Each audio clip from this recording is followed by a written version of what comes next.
Eh, Selamat pagi rekan-rekan sekalian. Eh, hmm, apa? Bisa dibilang di penghujung ya, penghujung semester. Jadi kalau boleh saya sampaikan ini materi yang terakhir ya di kuliah kita. Jadi mungkin materi ini lebih ke arah apa yang harus kita lakukan atau apa ya, bisa dibilang kalau misalkan dalam siklus pembangunan aplikasi itu biasanya ada testing ya atau evaluasi. Nah, dalam security juga itu mengenal istilah testing atau evaluasi. Baik. Jadi ini nanti apa kita lihat dulu ya. Sebenarnya fungsi dari testing itu apa ya. Jadi biasanya kalau kita lihat security itu kan kalau kita lihat kejahatan itu kan ada dua aktor ya.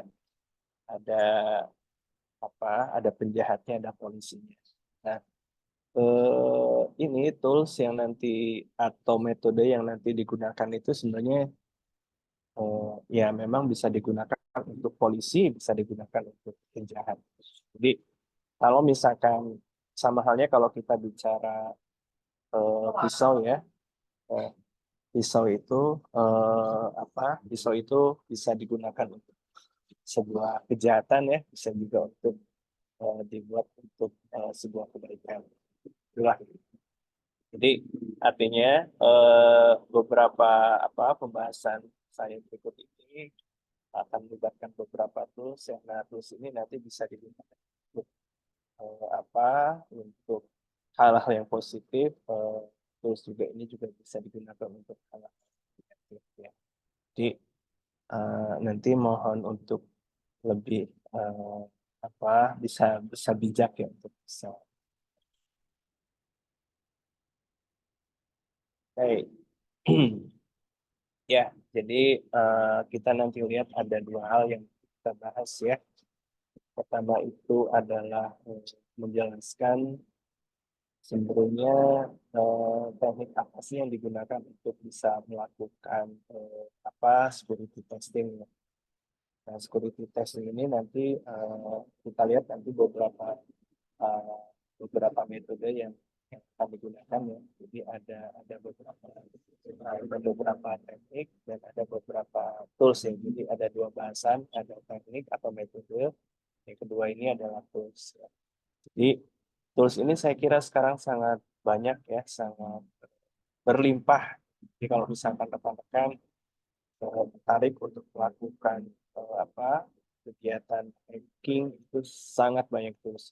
Jadi nah tinggal yang nanti kita lihat tools itu kira-kira cara kerjanya seperti apa. Karena bagaimanapun juga tools ini nanti akan berimplikasi terhadap risiko yang harus kita apa yang harus kita eh, apa yang harus kita eh, eh, apa yang harus kita terima juga ya seperti itu. Baik. Nah, seperti kita tahu ya bahwa security itu bukan merupakan produk ya, bukan juga merupakan tools ya, tapi security itu merupakan proses. Jadi proses yang harus kita lakukan untuk bisa mendapatkan hasil bahwa jaringan itu atau sebuah sistem itu akan aman digunakan ya, akan tidak tidak mendapatkan risiko yang negatif untuk perusahaan atau sebuah organisasi. Artinya kalau kita lihat di sini ya, eh, apa, oke. Jadi kalau kita lihat di sini ada dua hal yang di sini nih, yaitu adalah planning dan management.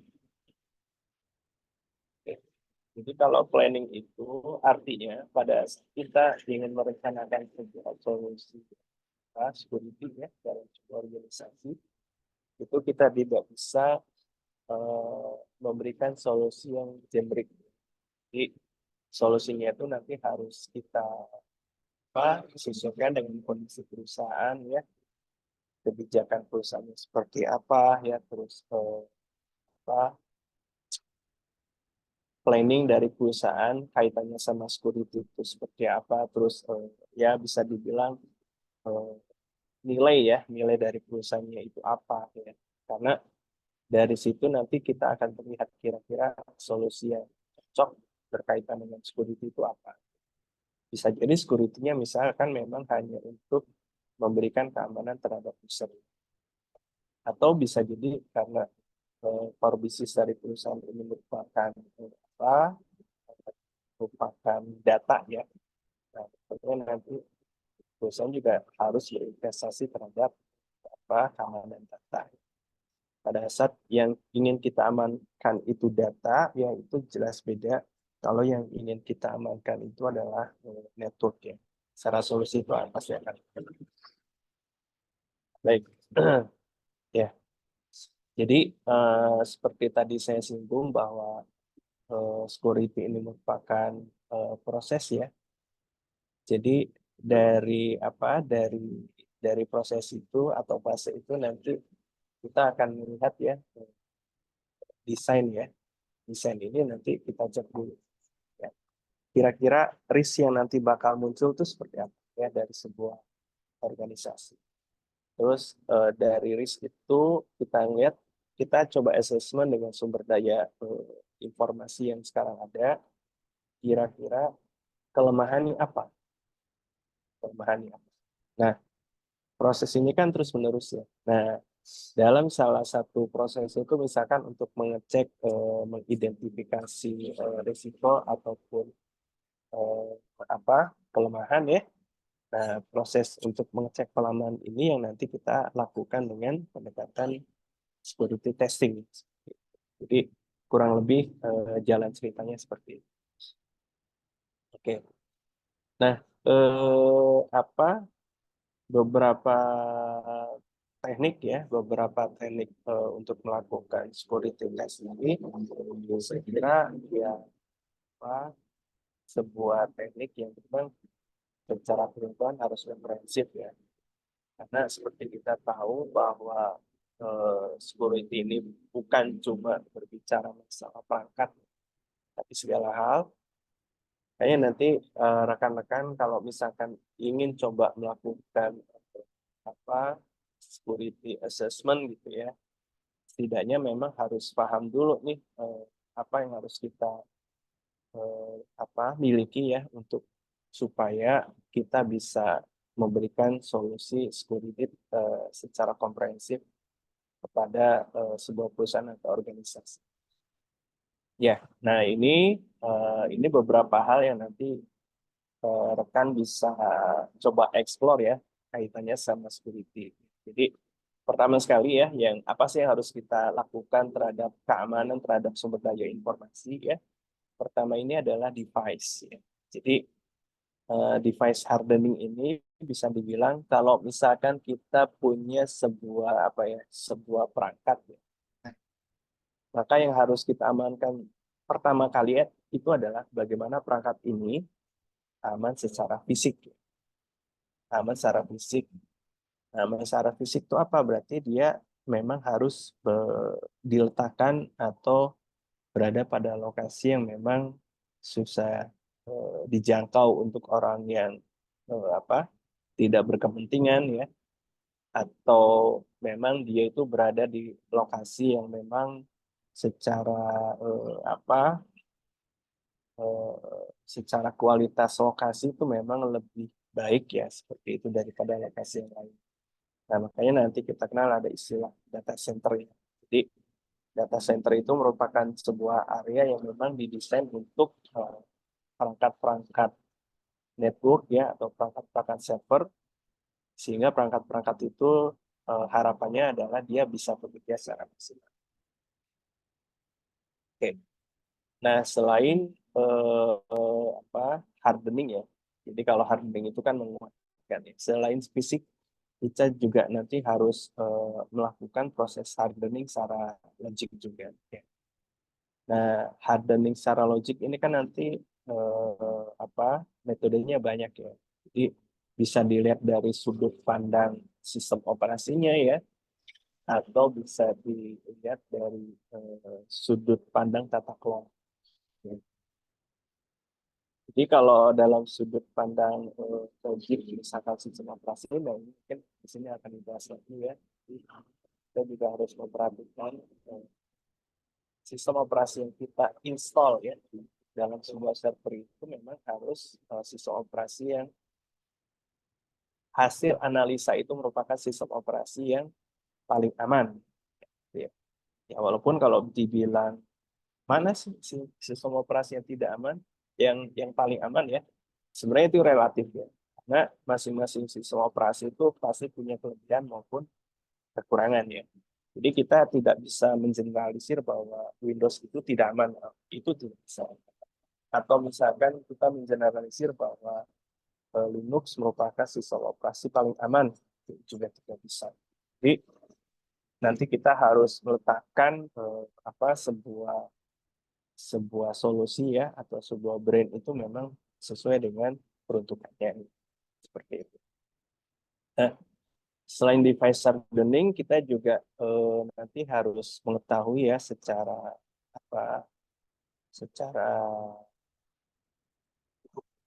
portofolio produk ya. Ada beberapa mungkin perangkat yang nanti digunakan untuk eh, supaya solusi dari keamanan ini bisa tercapai. Ya mungkin biasanya secara common maka kita harus menyediakan perangkat firewall ya. Sudah kita bahas di awal. Di perangkat firewall ini merupakan perangkat yang digunakan untuk membatasi akses terhadap sebuah atau beberapa sumber daya teknologi informasi. Seperti itu. Nah, selain firewall juga kita lihat ada IPS. Oke, nah ini apa perbedaan firewall dan IPS ya? Kalau firewall itu biasanya memang dia hanya membatasi eh, pola akses. Ya, pola akses itu lebih ke arah dia itu akses dari mana, ya, dia itu ingin akses kemana, terus pintu mana yang diakses. Biasanya kalau firewall itu kalau dalam OSI layer dia bekerja di layer 2, 3, 4 ya seperti itu. Nah, sedangkan kalau misalkan kita ingin melihat atau mampu untuk mendeteksi pola ya, pola serangan atau pola dari sebuah konten paket data dan sejenisnya, ya. Nah, maka kita harus gunakan perangkat IPS. Artinya perangkat IPS ini nanti dia lebih cerdas dari sebuah perangkat firewall ya, karena dia itu mampu mendeteksi sebuah konten paket data ya, data yang lewat dalam sebuah network, nanti dia itu akan diekstraksi ya. Nah, sehingga dari ekstraksi ini harapannya bahwa kita bisa menilai kira-kira paket data ini aman atau tidak.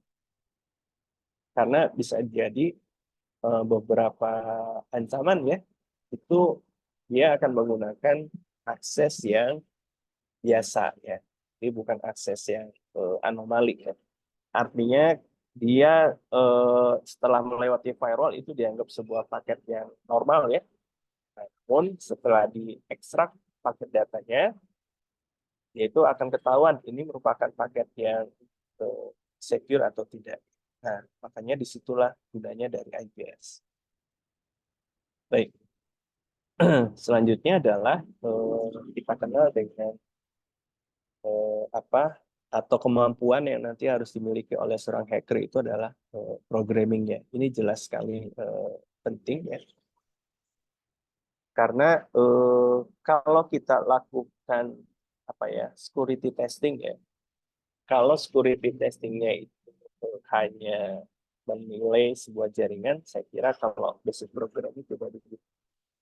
Tapi kalau misalkan kita ingin menilai sebuah sistem ya, atau sebuah sistem informasi itu aman atau tidak, ya, sebuah aplikasi itu aman atau tidak, maka kita harus memiliki program ya, basic program. Karena seperti kita tahu ya, kalau di dalam dunia programan saya kira selalu berkembang ya. Jadi seperti halnya sebuah bahasa pemrograman kan pasti ada punya versioning ya dan seterusnya. Dari versioning ini nanti dia apakah dinilai punya sebuah vulnerability atau tidak. Disitulah kita membutuhkan kemampuan basic program. Oke.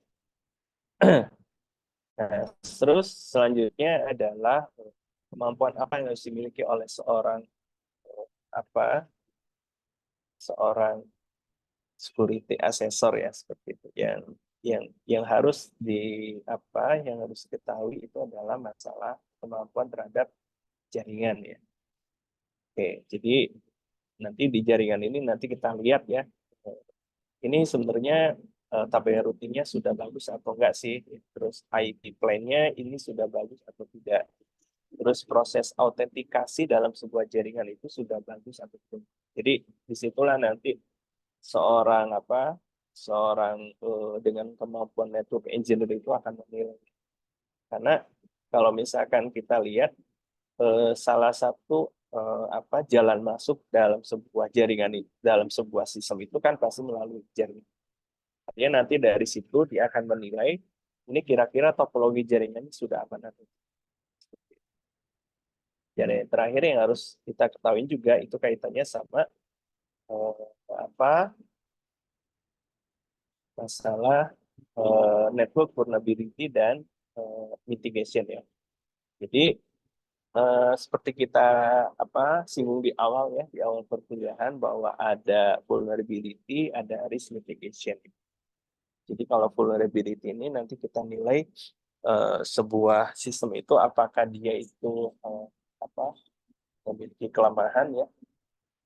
Dan jika terdapat kelemahan, kira-kira risk yang muncul apa? Jika risk itu muncul, kira-kira mitigasinya apa? Jadi pola pikirnya itu seperti itu. Jadi sebuah sistem ya pada saat kita menilai sebuah sistem, yang pertama dilakukan itu adalah kita akan mengecek ya, kira-kira kelemahannya apa, ancamannya apa. Jika memang terdapat sebuah ancaman, oke, kita harus terima itu.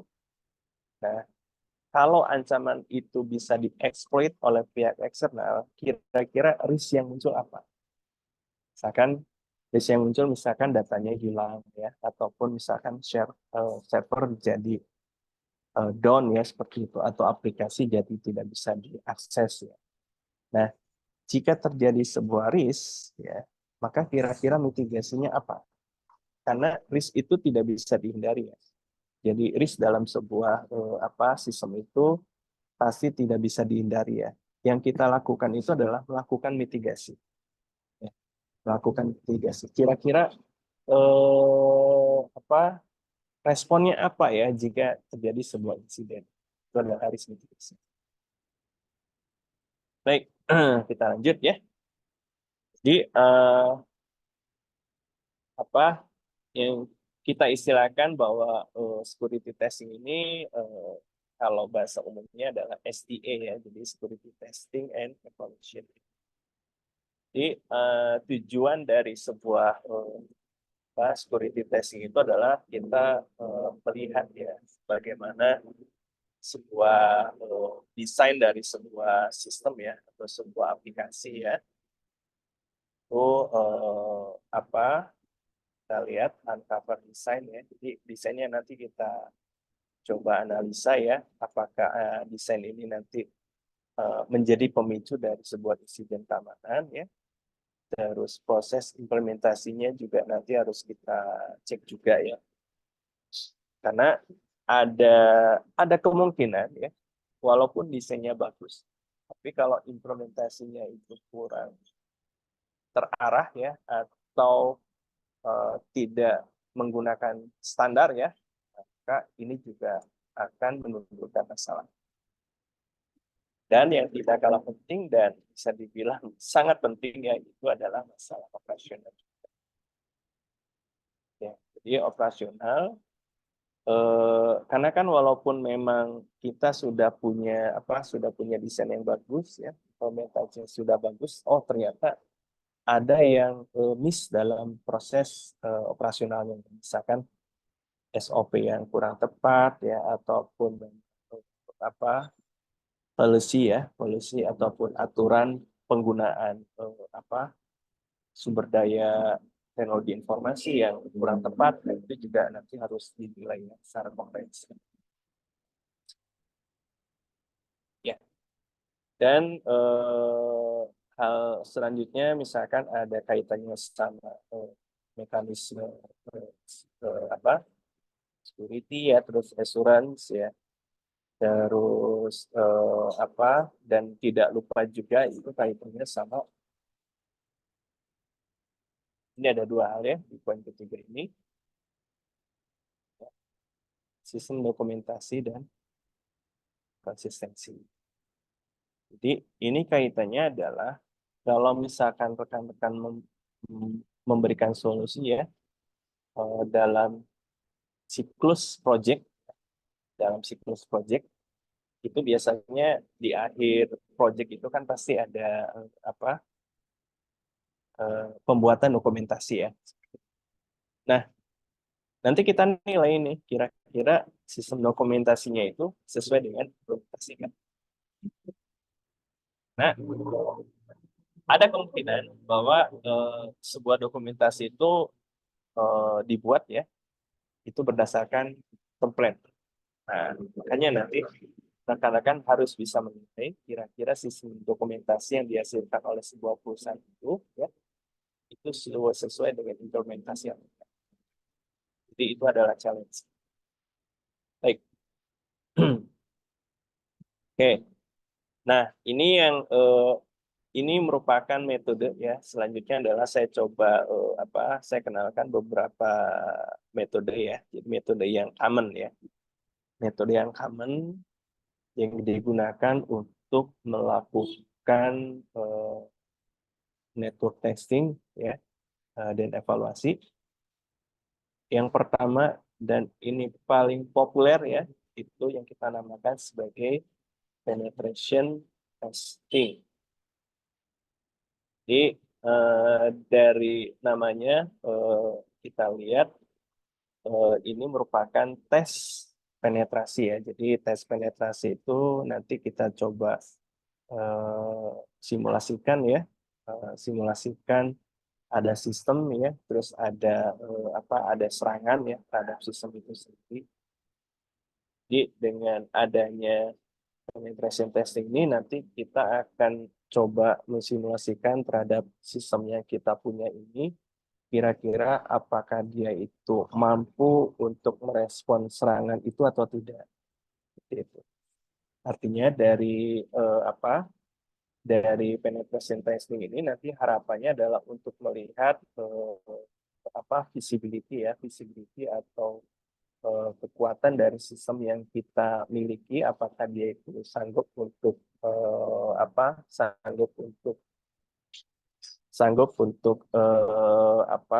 merespon serangan atau tidak. Nah, dan jadi di sini nanti kita bisa lihat ya kira-kira device yang kita miliki itu bagus atau tidak, atau sistem yang kita miliki ini sebenarnya riskan atau tidak ya, terhadap sebuah serangan. Ya, jadi artinya nanti tools yang digunakan pada saat proses penetration testing itu adalah merupakan tools yang digunakan oleh seorang hacker untuk bisa menguji keamanan dari sebuah sistemnya seperti itu. Ya, ini adalah tools atau metode dari penetration testing. Oke, terus kedua itu adalah network scanning ya. Jadi network scanning ini biasanya digunakan untuk memetakan topologi sebuah jaringan ya. Jadi rekan-rekan misalkan datang ke sebuah kantor baru ya, misalkan terus diberikan pekerjaan, coba petakan jaringan di kantor ini. Nah, maka biasanya tools yang digunakan itu adalah atau proses yang digunakan atau metode yang digunakan itu adalah network scanning. Jadi network scanning ini nanti akan melakukan eh, apa, pemetaan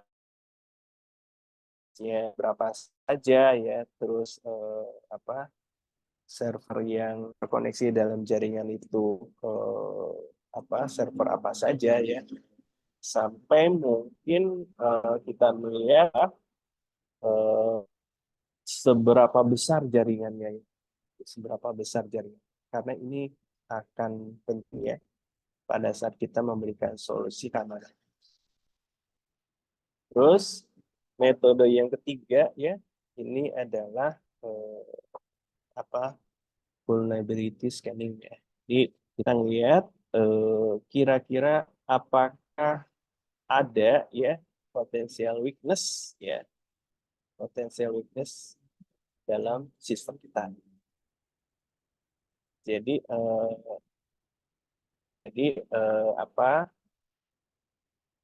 vulnerability scanning ini adalah fungsinya adalah untuk mendeteksi kelemahan yang potensial ya dari sebuah sistem atau sebuah jaringan.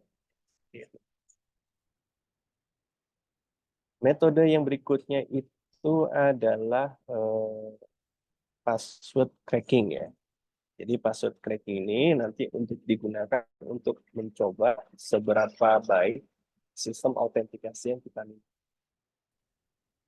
Jadi semakin rumit ya, semakin rumit sistem autentikasi yang kita miliki, maka metode password cracking ini akan tidak bisa menembus jaringan. Terus metode berikutnya adalah log review ya. Jadi log review ini merupakan sebuah metode ya, metode untuk menganalisa ya dalam dalam dalam operasional dalam sebuah perusahaan.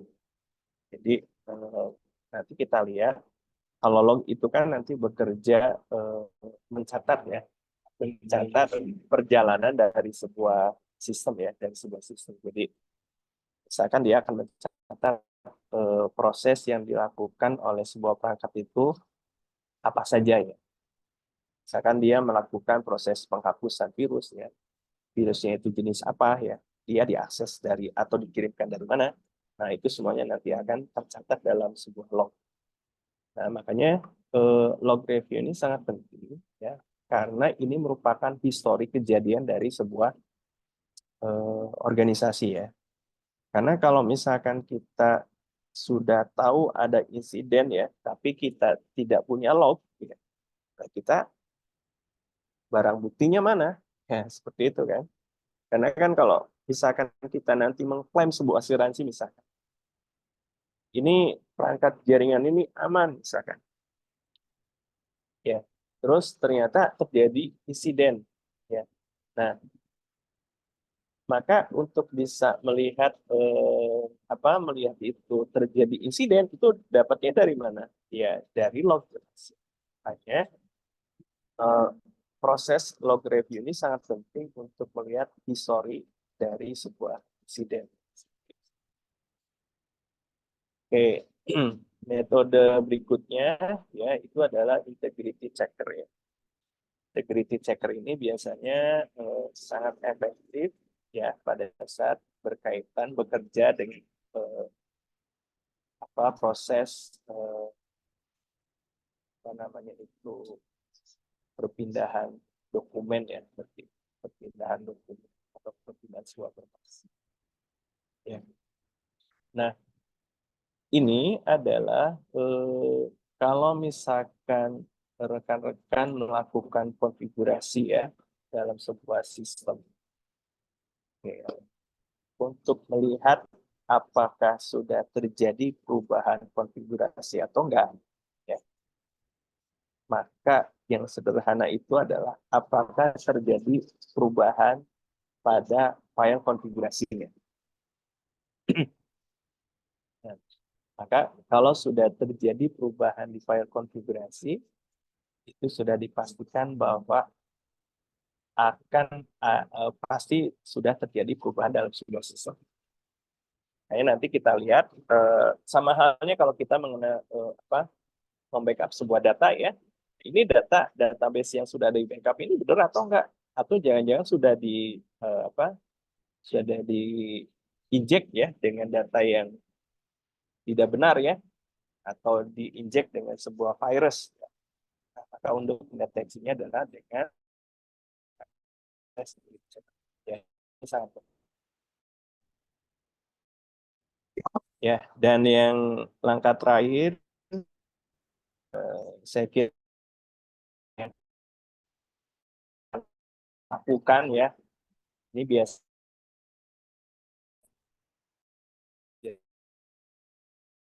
karena melakukan action ya, saya kira seperti itu. Baik. Ya, dari proses-proses tadi ya, maka apa yang nanti kita yang nanti akan kita dapatkan ya itu adalah untuk mendefinisikan aktivitas mitigasi ya untuk melakukan atau untuk mendeteksi dari kelemahan dari sebuah sistem yang kita miliki. Jadi seperti itu. Kalau hasil penetration testing yang kemarin yang barusan kita coba ya, misalkan ini ya itu terlalu banyak port yang terbuka. Maka mitigasinya apa? Maka mitigasinya adalah kita harus menutup fungsi-fungsi dari perangkat yang memang tidak digunakan. Seperti itu. Jadi, define mitigation activities itu adalah, ya tadi ya, untuk bisa melihat dari hasil testing itu, kira-kira harus dilakukan ke depannya. Ya, seperti itu. Terus selanjutnya adalah, oke. Untuk apa ya, menggunakan itu sebagai benchmark ya. Sebagai benchmark ini nanti berkaitan dengan kira-kira ya keamanan requirement dari keamanan dari sebuah organisasi itu harusnya seperti apa. Contoh misalkan ternyata pas dilacak ya, pas dicek itu ternyata passwordnya itu rata-rata menggunakan teks, misalkan hanya teks saja. Nah, maka ini kan merupakan vulnerability ya di dalam sistem autentikasi. Nah, maka secara policy dari perusahaan ya, maka nanti akan dibuat sebuah requirement ya bahwa password itu harus memiliki alfa, numerik dan simbol misalkan ya. Atau panjang karakternya misalkan 10. Atau nanti wajib berubah passwordnya misalkan 2 bulan sekali. Jadi ini hasil tes ini nanti bisa menjadi benchmark ya. Ternyata pola pengguna user itu seperti apa. Oke. Terus berikutnya adalah apa?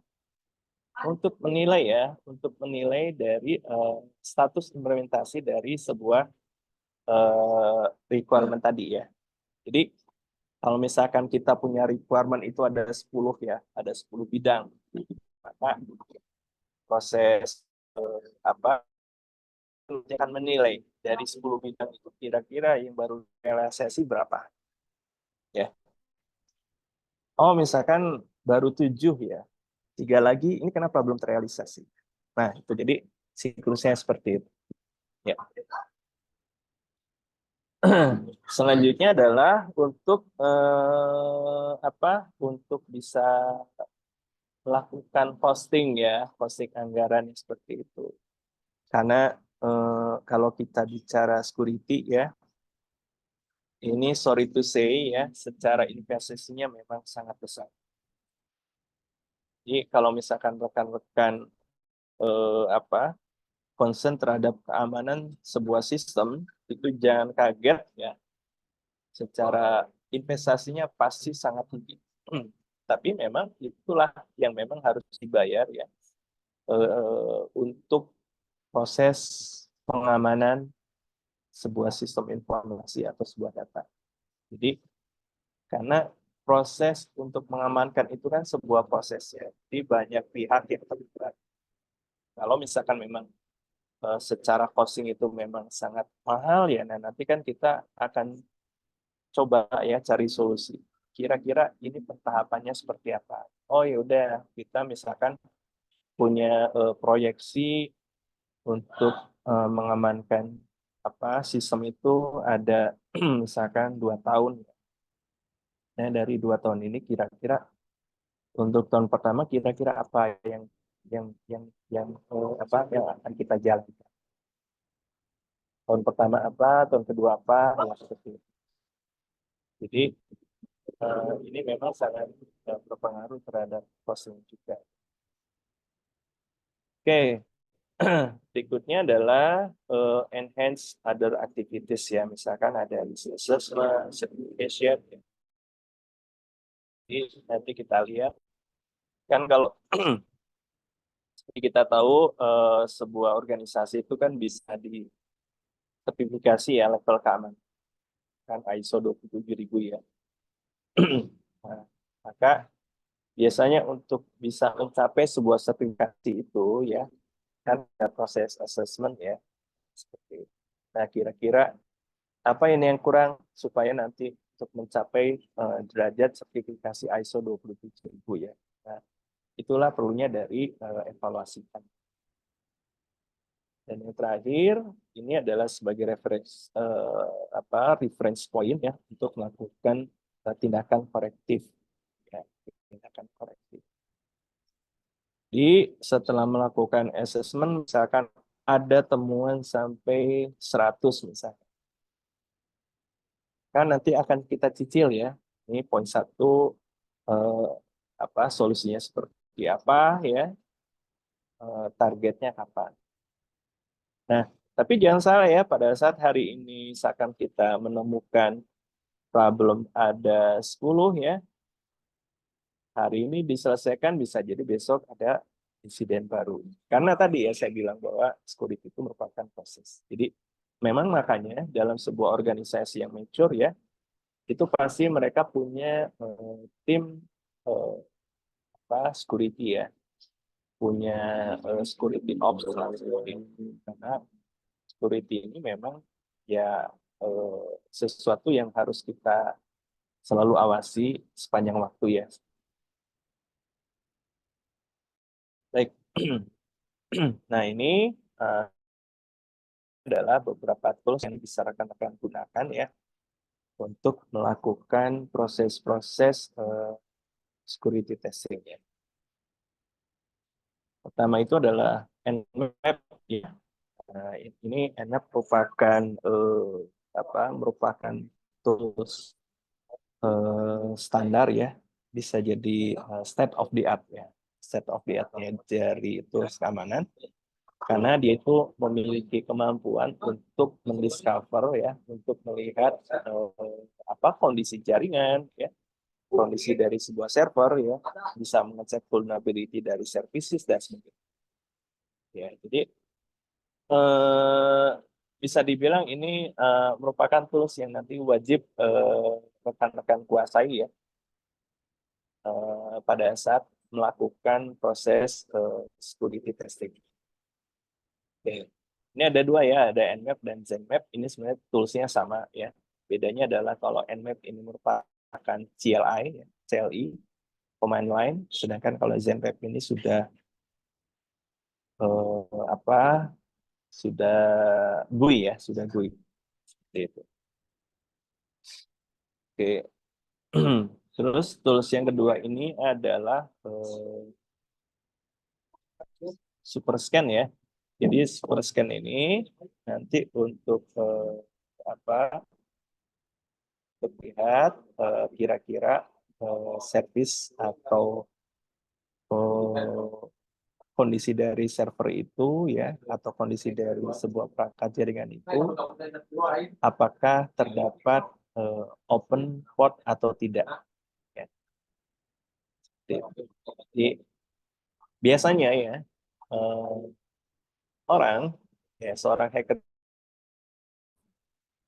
ini kira-kira ada port yang terbuka nggak? Nah, bahasanya kayak gitu ya.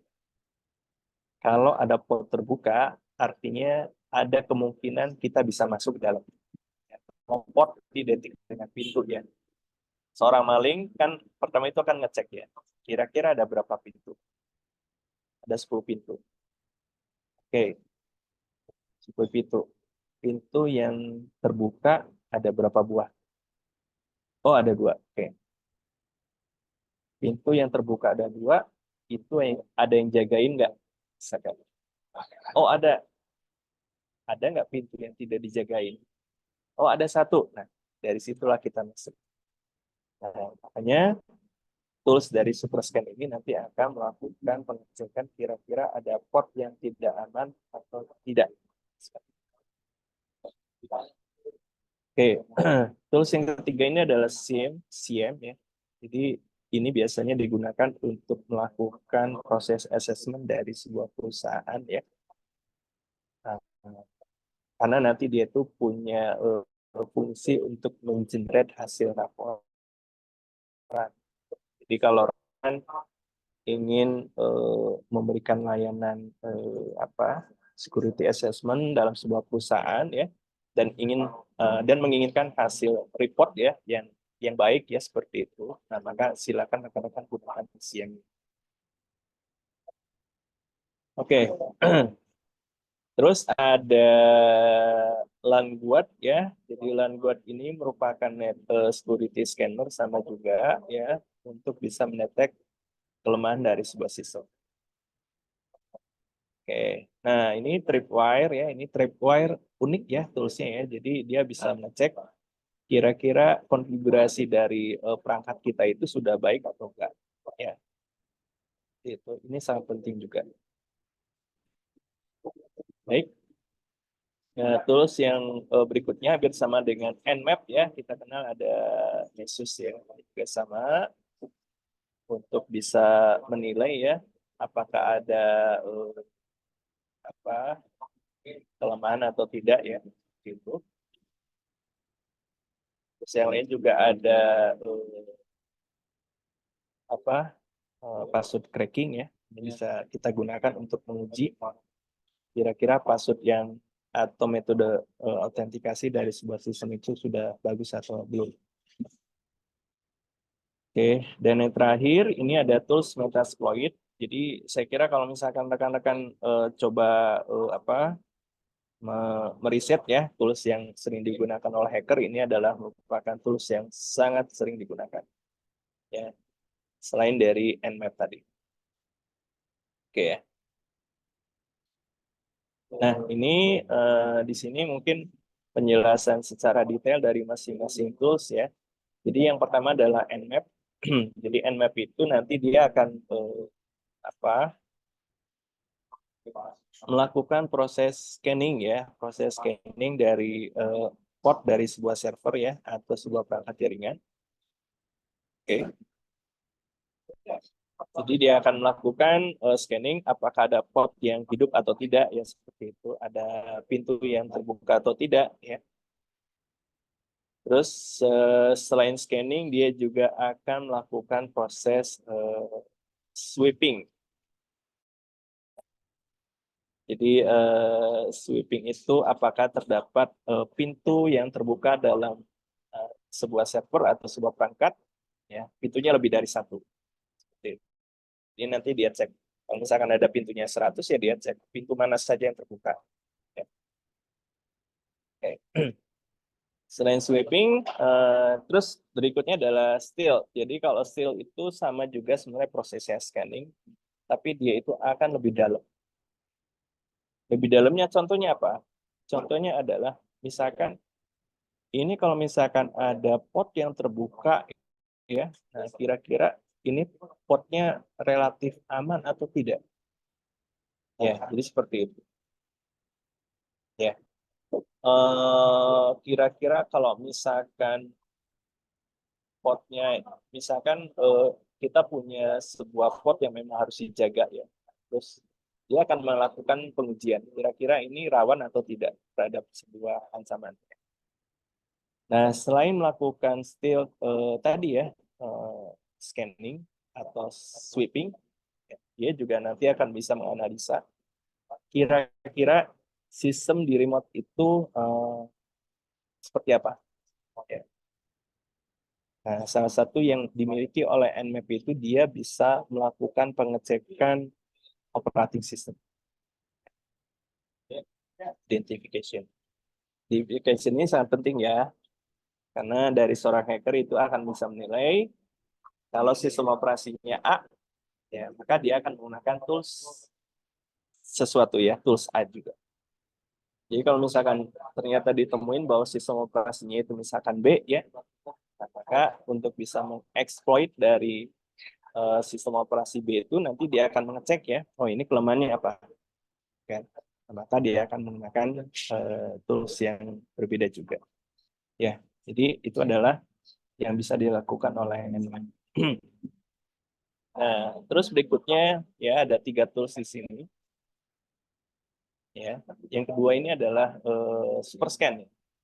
Jadi super scan ini sangat sangat komprehensif saya kira. Jadi rekan-rekan bisa menggunakan apa adjustable adjustable scanning speed ya. Oke. Kenapa kenapa sih penting adjustable? Karena kalau kita melakukan proses scanning terlalu terburu-buru ya, maka itu bisa terdeteksi oleh IPS sebagai bagian dari tindakan hacking. Ya, makanya terus ini nanti bisa mengelabui IPS pada saat kita melakukan proses scanning. Ya. Jadi dia bisa melakukan kecepatan scanningnya itu bisa dideteksi. Oke, terus kedua ini adalah bahwa dia bisa melakukan scanning untuk IP range yang sangat luas. Ya, jadi ini sangat penting kalau misalkan kita punya sebuah sistem yang belum terdefinisikan ya, maka dia melakukan proses scanningnya ke segala arah. Ya, karena definisinya di sini unlimited, nah maka mungkin waktu yang dibutuhkan ya pasti lebih panjang ya daripada biasanya. Oke, ini dia bisa melakukan host detection ya. Ya mungkin salah satunya adalah sistem operasi tadi ya. Mungkin dengan metode ICMP yang berbeda.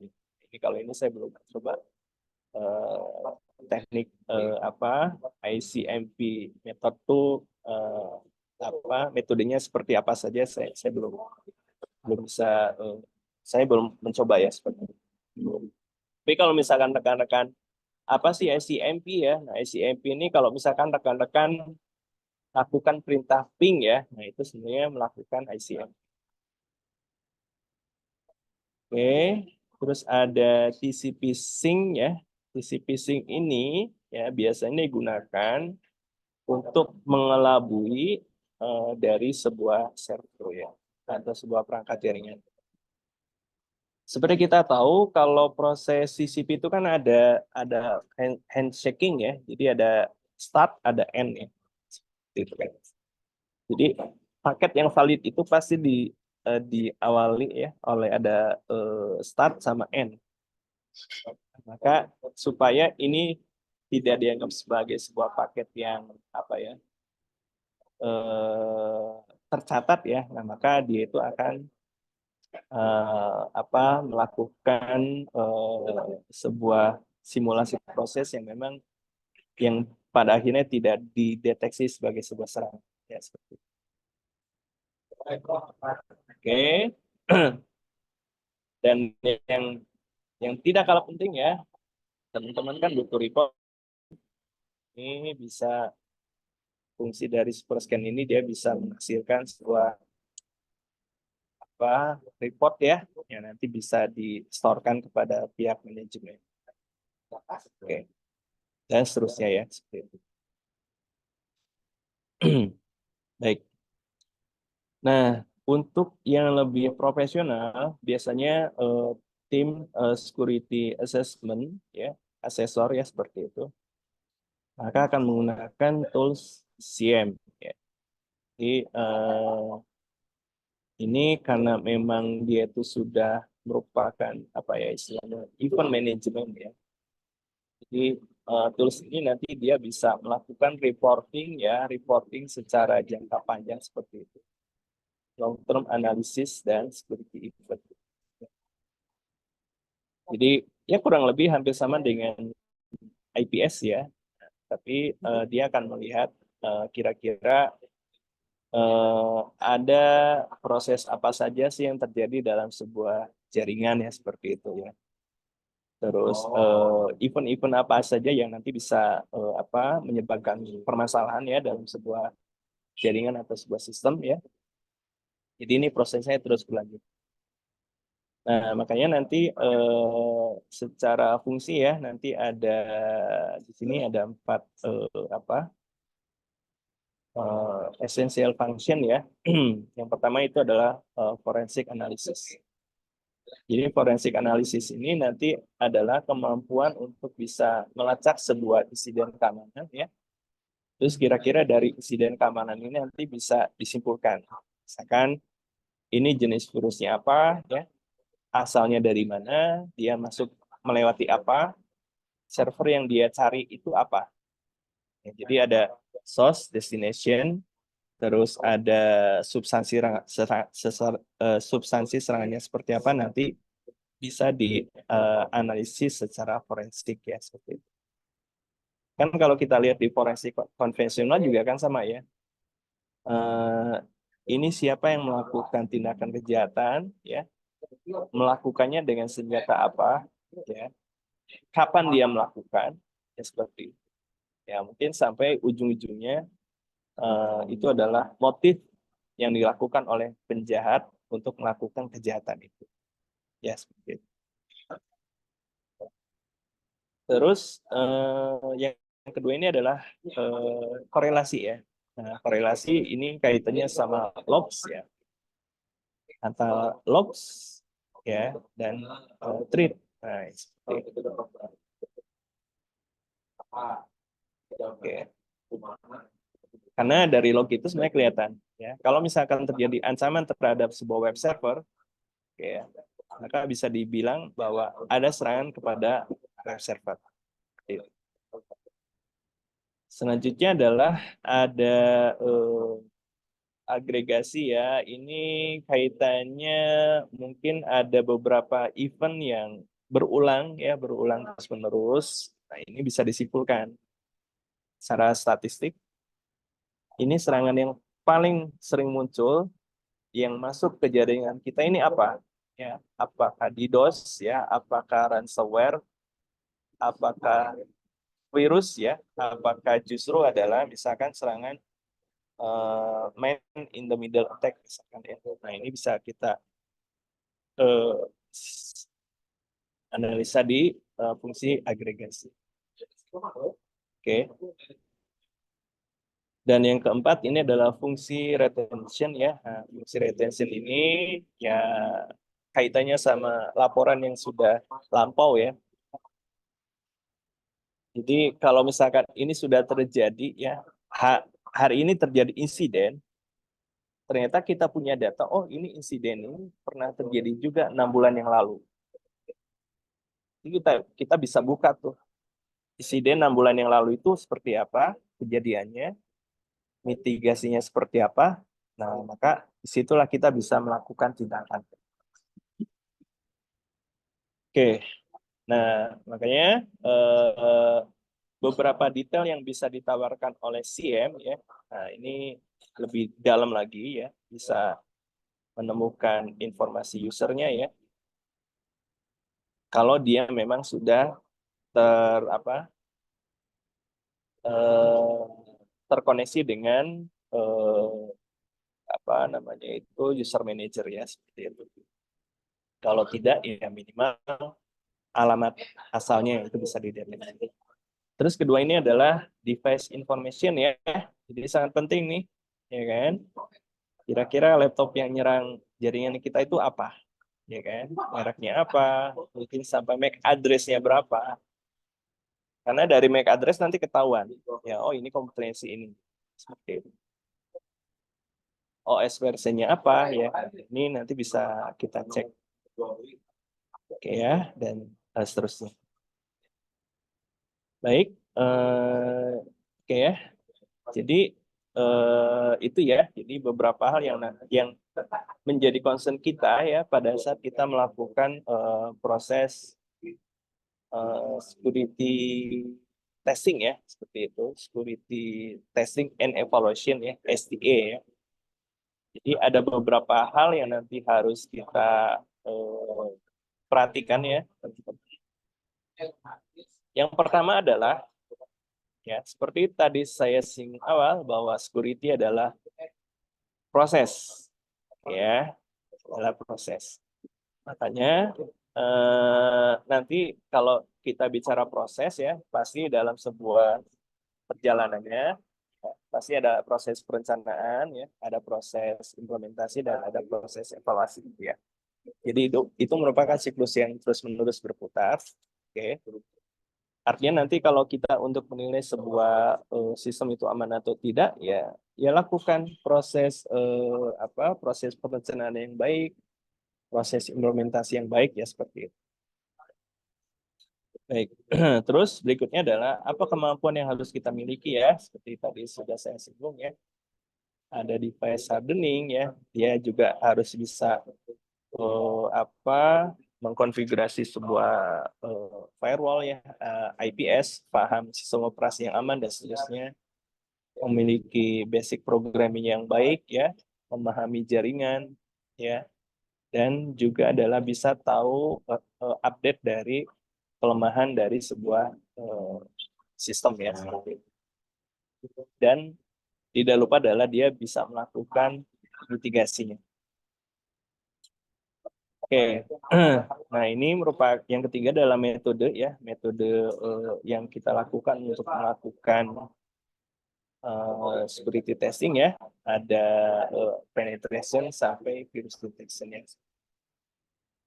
Terus yang nanti dapat kita gunakan ya, sudah kita ketahui ya, ada Nmap ya, Superscan, CM, ya tadi ada 3 tools ya, jadi mungkin kalau misalkan rekan-rekan mencoba ya, 3 tools itu coba dieksplor saja. Ya, saya kira Nmap saja sebenarnya sudah banyak fitur security testing yang bisa kita dapatkan ya dari satu tool saja. Apalagi kalau misalkan rekan-rekan bisa mensinkronkan dengan Superscan dan CM ya.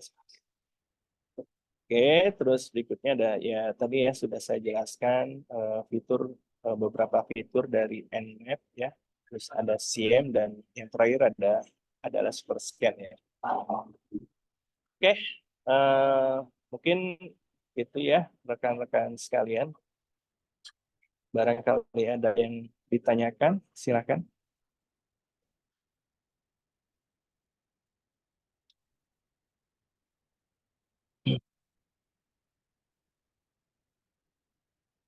Apakah sudah jelas?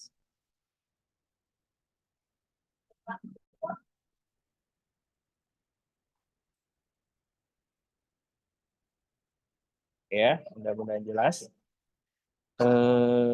Baik,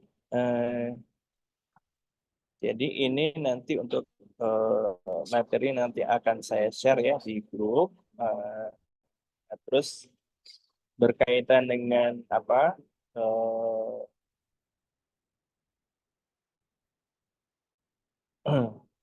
berkaitan dengan ya silakan. Lucu udah ngantuk ya. Oke, berkaitan dengan eh, apa perkuliahan kita ya, karena ini merupakan materi terakhir, jadi mungkin saya akan sampaikan sekarang juga ya, untuk kaitannya sama apa namanya UAS ya. Jadi UAS sebentar saya coba share juga.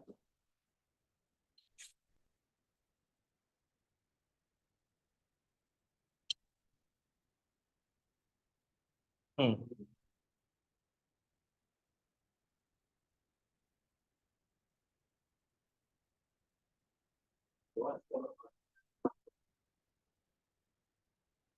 Oh, sebentar ya.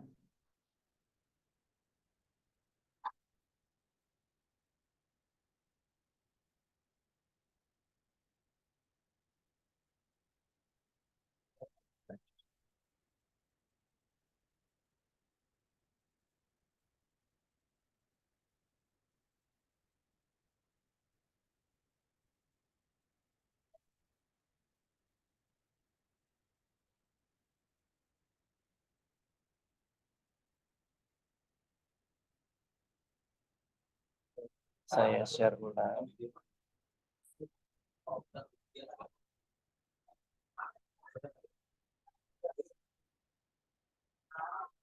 Oke, terlihat ya, rekan-rekan sekalian.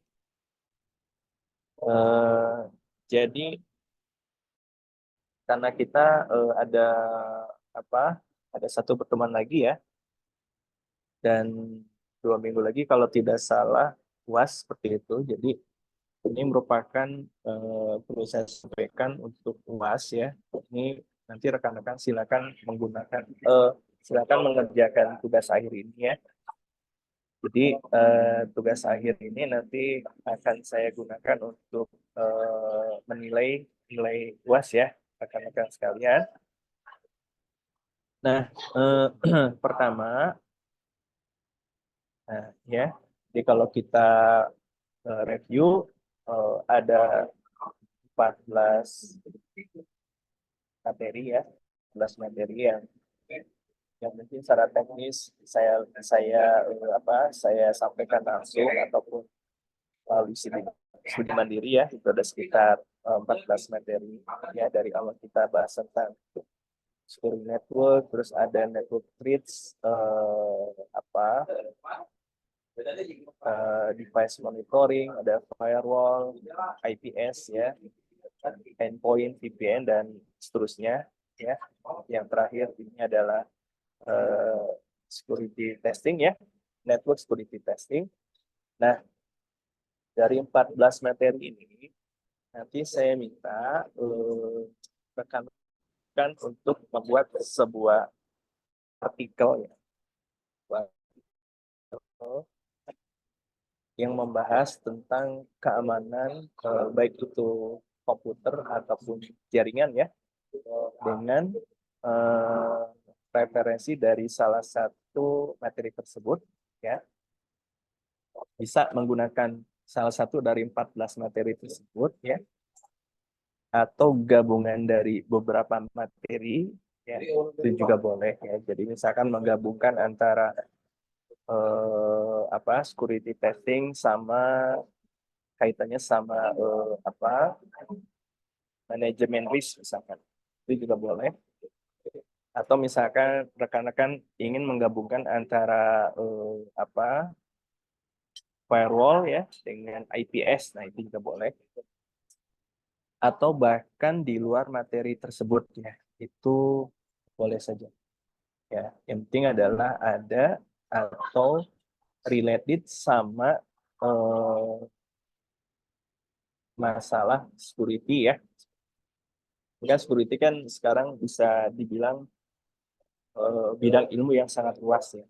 Jadi blockchain pun sekarang masuk dalam bidang bahasan security. Jadi itu nanti terserah ya rekan-rekan, materinya boleh mengikuti lingkup materi ataupun di luar itu juga boleh ya. Itu yang pertama. Terus kedua ini adalah artikelnya nanti bisa berupa teori ya, bisa berupa teori. atau juga bisa studi kasus ya. Jadi kalau teori berarti mereferensikan dari sebuah apa? Dari sebuah paper ataupun apa tulisan orang ya, terus kita bikin tulisan baru itu boleh. Atau studi kasus ya, kalau studi kasus misalkan rekan-rekan pengen nyoba lah melakukan penetration ya, penetrasi terhadap server sebuah organisasi ya, itu boleh-boleh aja. Dan nanti untuk supaya formatnya standar ya, nanti rekan-rekan bisa menggunakan format yang saya share di sini ya. Nanti saya share di grup juga. Dan nanti formatnya adalah IEEE ya.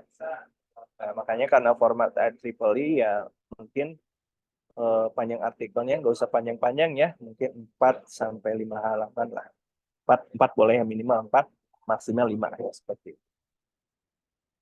Ini nggak usah panjang-panjang ya. Yang penting secara substansi rekan-rekan bisa sampaikan itu. Nah, untuk teknisnya ya nanti kita ngikutin jadwal UAS. Jadi nanti artikel rekan-rekan silakan dikumpulkan apa maksimal tanggal 29 Desember ya, seperti itu. Di sebelum tahun baru lah. Oke ya. Nah, nanti untuk teknis pengumpulan nanti saya sampaikan di apa eh, nanti ya, teknis pengumpulan. Yang penting ini nanti rekan-rekan silakan sudah mulai ya. Ini ada tugas mandiri ya, jadi bukan tugas kelompok. Jadi nanti rekan-rekan silakan gunakan waktu ya untuk bisa membuat artikel ini. Oke, untuk tugas ada yang ditanyakan? Tugas akhir.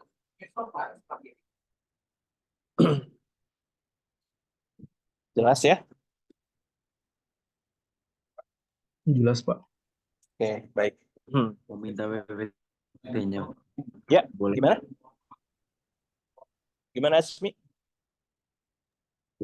Tes, Pak. Kedengaran Ya, Mas, suara ya. saya, Pak.